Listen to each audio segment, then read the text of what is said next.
Hi viewers, నాకు bypass surgery అయ్యి 2 years అయింది. నేను ప్రతి క్రీడలో అంటే రెగ్యులర్‌లీ పార్టిసిపేట్ చేయవచ్చా?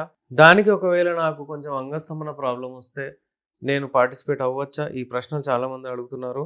చూడండి వ్యూవర్స్, మీకు బైపాస్ సర్జరీ అయింది. అయితే వాళ్ళకు టెన్షన్ తీసుకోని అవసరం లేదు. ఏంటంటే వాళ్ళు మంచిగా రెగ్యులర్‌లీ ప్రతి క్రీడలో పార్టిసిపేట్ చేయవచ్చు. కానీ ఏందంటే ఇంగ్లీష్ మందులు ఒకవేళ ఎక్కువగా టడాఫిల్ గానివ్వండి, సిల్డినఫిల్ గానివ్వండి, ఇవన్నీ యేసుకుంటే ఏమవుతుందంటే దాని మీద కొంచెం ప్రెషర్ పడొచ్చు. అందుకే మీకు ది బెస్ట్ సొల్యూషన్ ఒకవేళ మీకు ఇలా అంగస్తంభన ప్రాబ్లమ్ వస్తుంది, శీఘ్రస్ఖలనం ప్రాబ్లమ్ వస్తుంది, టైమింగ్ ప్రాబ్లమ్ వస్తుందంటే మీకు యునాని మందులు ఒక చక్కటి పరిష్కారం. ఇవి వాడితే అసలు ఒక పర్సెంట్ కూడా సైడ్ ఎఫెక్ట్ లేకుండా మీరు మెడిసిన్స్ వాడుకోవచ్చు. అయితే ఎవరికైతే డయాబెటీస్ ఉందో, ఎవరికైతే స్టంట్ యేసుకున్నారో, ఎవరికైతే కొంతమందికి బైపాస్ సర్జరీస్ అనుకోకుండా అయిందనుకోండి.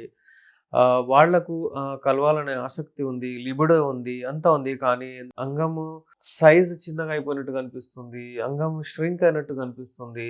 కానీ ఏందంటే పార్టిసిపేట్ అవ్వాలంటే అంగం గట్టిగా పడట్లేదు.